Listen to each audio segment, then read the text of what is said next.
Hi, my name is Nikhil Shah and I'm one of the co-founders at Mixcloud.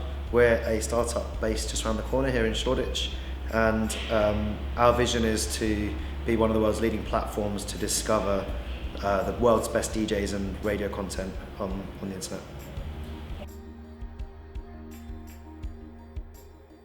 So Mixcloud is kind of a product of my various interests and that of my co-founders. You know, we all met whilst at university in Cambridge studying maths and engineering, but we're also all music freaks and music fans.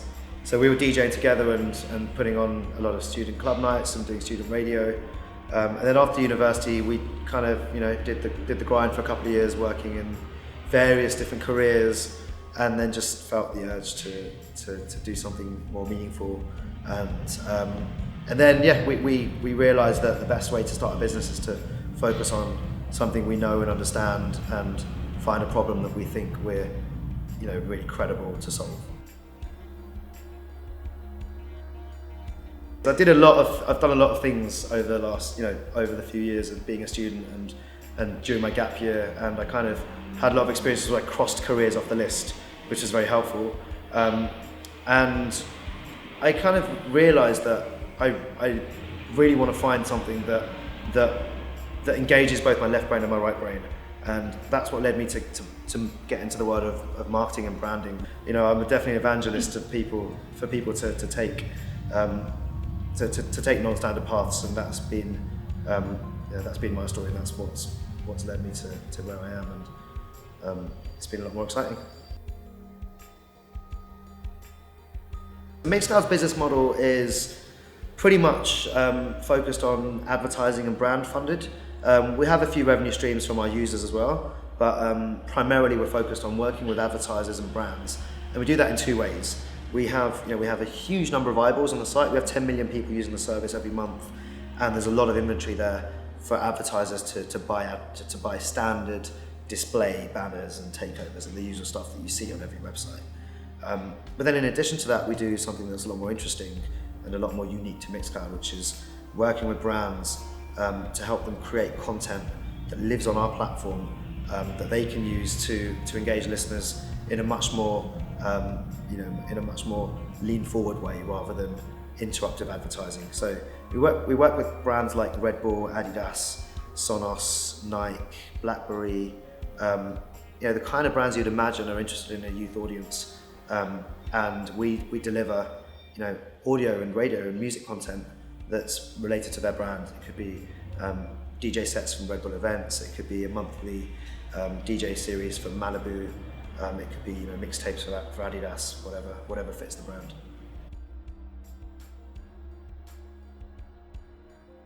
Mixcloud has a very global user base. We only have less than 20% of our users in the UK. The US has recently become an equally as important territory for us, and we believe that going forward over the next few months it's going to grow to be our biggest territory quite quickly. We just launched our office in the US last month, so it's a pretty exciting time for us.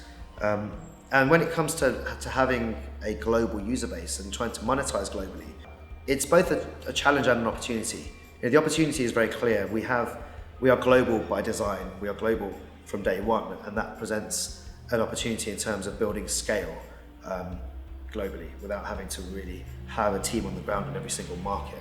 However, to really monetize and generate the yield that we are generating in the UK in other key territories, we've got to build local teams and local infrastructure.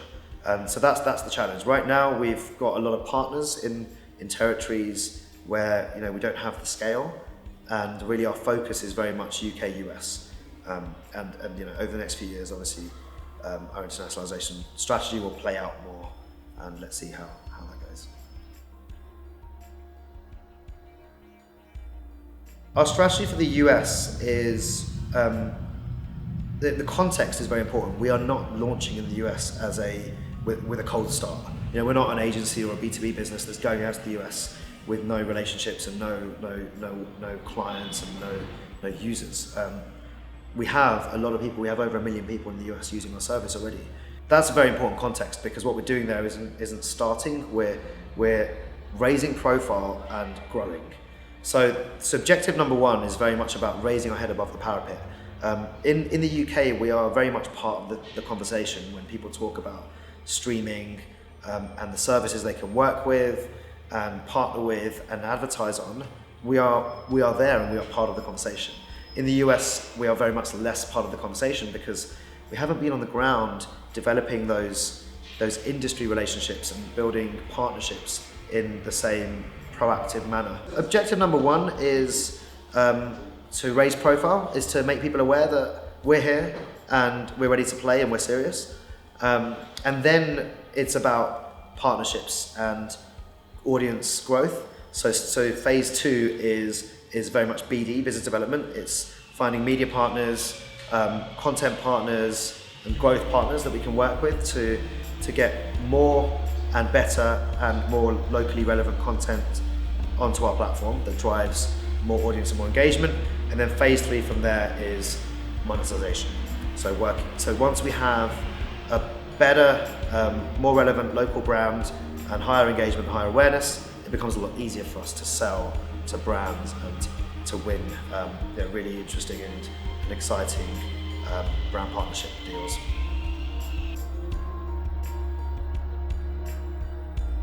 Yeah, Mixcloud is organically growing in a lot of different markets in quite different ways.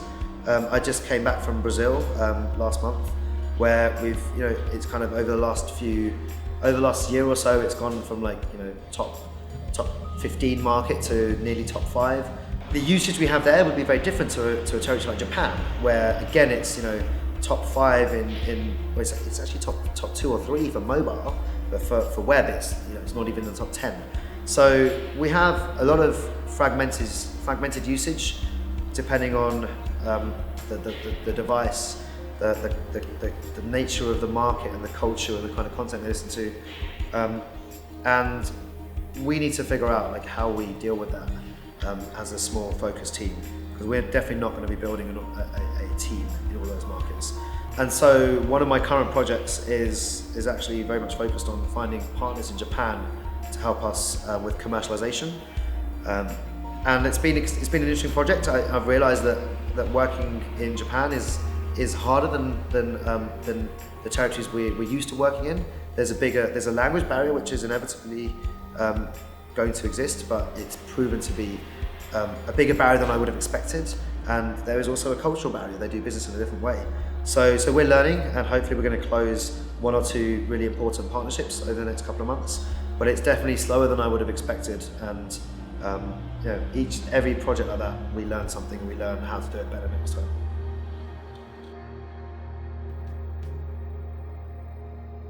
I don't know if purchasing power and that side of the demographics is an issue for us right now, because we are very much an early adopter type service.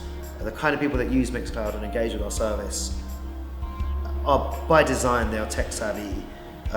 They are very engaged with the media they consume, which typically makes them that kind of ABC1 social demographic group. So I don't think it really affects our business. What I do see is that as the streaming industry scales, we're really at the birth of the industry of music streaming.